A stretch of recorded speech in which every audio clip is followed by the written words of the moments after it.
अगर बाबा साहब डॉक्टर अंबेडकर नहीं आते तो आज ये गणतंत्र दिवस समारोह नहीं होता।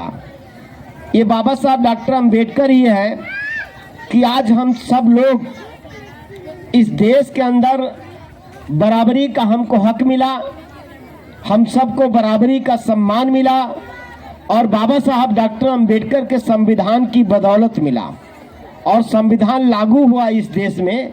इसलिए हम लोग गणतंत्र दिवस मना रहे हैं। और गणतंत्र दिवस मनाने का इसका भी बड़ा मायने है कि बाबा साहब डॉक्टर अंबेडकर न होते तो जैसे हमारी बेटी अभी बता रही थी आपके बीच में, कितने अच्छे तरीके से बता रही थी कि अगर बाबा साहब न होते तो ये जो हमारी महिलाएं, हमारी माता बहनें हैं यहाँ पर बैठी हैं, ये वही देश है। इसी देश के अंदर कभी आपको घर से निकलने का अधिकार नहीं था, कभी आपको रास्ते में चलने का अधिकार नहीं था, कभी आपको अच्छा कपड़ा पहनने का अधिकार नहीं था, कभी आपको पढ़ाई लिखाई करने का अधिकार नहीं था, कभी आपको सम्मान के साथ बराबरी से बैठ करके बात करने का अधिकार नहीं था। ये जो कुछ भी हम सबको मिला वो बाबा साहब डॉक्टर अंबेडकर के बदौलत मिला है। और अभी हमारा एक बच्चा जब अपना गीत सुना रहा था, अपने गीत का प्रस्तुतिकरण कर रहा था, तो उस गीत में ये लाइन भी थी कि जब दलितों से कोई पूछे कि अंबेडकर कौन है तो बता देना कि अंबेडकर हमारा भगवान है। ये बच्चे के इस गीत में, इस बात में बहुत बड़ा संदेश था।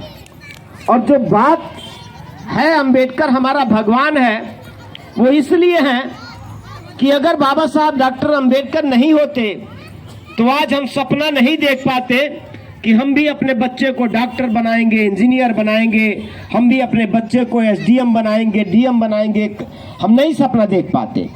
तो बाबा साहब अगर हमको सब कुछ दिए तो जिसने हमें दिया वही तो हमारा भगवान है। आज पूरे देश के अंदर लोगों ने कहा कि हमारे भगवान तो राम हैं, वो आपके भगवान हैं और भगवान तो आप बहुत पहले से मान रहे हैं, लेकिन हमको तो सम्मान मिला, हमको तो अधिकार मिला और हमको तो आदमी की तरह जीने का हक मिला, तो आपके भगवान ने नहीं दिया, हमको तो हमारे भगवान बाबा साहब डॉक्टर अंबेडकर ने अधिकार दिया।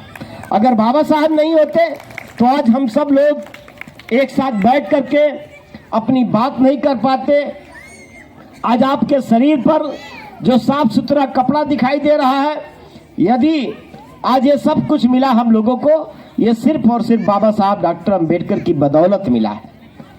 और आज भी ये देश आजाद हो गया, 75 साल से ज्यादा हो गया है और बहुत सारा अधिकार बाबा साहब डॉक्टर अंबेडकर ने दिया हमको, लेकिन आज भी हमको बहुत सारा अधिकार पाने के लिए लड़ना है। ये बाबा साहब डॉक्टर अंबेडकर ने अपनी मौत से 8 महीना पहले जब आगरा में गए बाबा साहब डॉक्टर अंबेडकर, तो वहां पर इसी तरह से लोगों के बीच में बाबा साहब डॉक्टर अंबेडकर अपना दुख व्यक्त कर रहे थे। बाबा साहब डॉक्टर अंबेडकर ने आगरा में कहा कि देखो हमने संविधान लिख दिया है, इस संविधान में बहुत सारा अधिकार आपको दिया है, बहुत सारे अधिकार आपके लिए आपको आसानी से मिल जाएंगे, उसके लिए मैंने संघर्ष किया है, लेकिन बहुत सारे ऐसे भी अधिकार हैं जिसको पाने के लिए आपको लड़ना पड़ेगा। बाबा साहब ने कहा कि हमने आपको वोट का अधिकार दे दिया है और वोट देने वाला सबसे बड़ा होता है, इस बात को ध्यान रखना। कोई सरकार बड़ी नहीं होती है, क्योंकि हमने वोट का अधिकार आपको दिया है, वोट देने का पावर आपको दिया है, सरकार बनाने का, सरकार बिगाड़ने का पावर आपको दिया है। इसलिए कभी गलतफहमी में मत रहना कि कोई सरकार बड़ी है, सरकार से भी आप बड़े हैं, ये बाबा साहब डॉक्टर अंबेडकर ने बताया हमको। लेकिन बाबा साहब ने कहा कि हमने आपको वोट का अधिकार दिया है और अब वोट के मामले में आप सभी बराबर हैं। कोई अमीर है, कोई गरीब है, कोई राजा है, कोई रंक है, कोई जितना भी अमीर हो जाए, लेकिन वोट डालेगा तो उसका भी वोट एक ही गिना जाएगा, और गरीब भी वोट डालेगा तो उसका भी वोट एक ही गिना जाएगा। साथियों, मतलब बाबा साहब डॉक्टर अंबेडकर ने वोट के मामले में हम सब लोगों को बराबर कर दिया। अब कोई बड़ा नहीं, अब कोई छोटा नहीं। वोट अगर कोई अमीर आदमी भी देता है तो उसका भी वोट गिना जाता है, तो उसका भी वोट एक ही होता है, और हम गरीब आदमी वोट डालते हैं तो हमारा भी वोट एक ही गिना जाता है। लेकिन साथियों, इस बात पर आपको भी सोचना पड़ेगा कि वोट के मामले में तो हम बराबर हो गए, लेकिन कई और अधिकार हमको नहीं मिला। इस देश के अंदर कई और ऐसे अधिकार हैं जिसमें हम बराबर नहीं हो पाए। वो आप बात को गंभीरता से सोचिए कि कौन सा अधिकार आपको नहीं मिला, ये कौन सा अधिकार आपको नहीं मिला। इस बात को आपको सोचना होगा। आप सोचिए कि जब हम वोट के मामले में बराबर हो गए तो आज भी हमारे देश के अंदर किसी के पास हजारों एकड़ जमीन है, किसी के पास 2000 एकड़ जमीन है, किसी के पास 500 एकड़ जमीन है, लेकिन आज भी इस देश के अंदर जो गरीब है, जो कमजोर है, जो दलित है, जो पिछड़ा है, वो 1 डिसमिल जमीन के लिए भी संघर्ष कर रहा है, 1 डिसमिल जमीन के लिए भी वो तरस रहा। आखिर ऐसा क्यों? जमीन कोई आसमान से नहीं लेके आया। बाबा साहब डॉक्टर अंबेडकर ने कहा था कि ध्यान रखना कि आपको जमीन के लिए भी लड़ना पड़ेगा, जमीन का अधिकार पाने के लिए भी आपको लड़ना पड़ेगा, और ये जिम्मेदारी सरकार की है। आपको सरकार के सामने लड़ना पड़ेगा।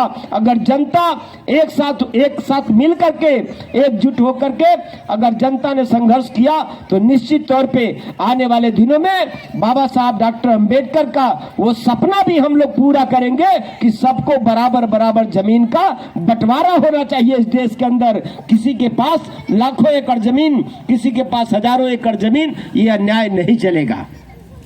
हमारे बाबा साहब ने हमको लड़ना सिखाया है, हमें डरना नहीं सिखाया है। हमको अपनी बात करनी पड़ेगी और हमको अपने लिए भी लड़ना पड़ेगा। बाबा साहब डॉक्टर अंबेडकर लड़े तो उस लड़ाई का फायदा उनको नहीं मिला। साथियों, बाबा साहब डॉक्टर अंबेडकर लड़े, वो पूरा जीवन भर लड़ते रहे, और भारत के अंदर आज भी बाबा साहब डॉक्टर अंबेडकर के बराबर में पढ़ाई लिखाई करने वाला कोई व्यक्ति पैदा नहीं हुआ। आप सोचिए, अगर बाबा साहब डॉक्टर अंबेडकर अगर सिर्फ अपने लिए जिंदा रहना चाहते और अपने जीवन को अगर सुखी बनाना चाहते तो आज हम लोग सुखी नहीं हो पाते। बाबा साहब डॉक्टर अंबेडकर चाहते तो उनको दुनिया के दूसरे देशों में लाखों करोड़ों रुपए की नौकरी मिल सकती थी। दुनिया के दूसरे देश के लोगों ने कहा कि बाबा साहब डॉक्टर अंबेडकर, आप भारत में गरीबी की मार झेल रहे हैं, आप आइए हमारे देश में, हम आपको करोड़ों रुपया देंगे।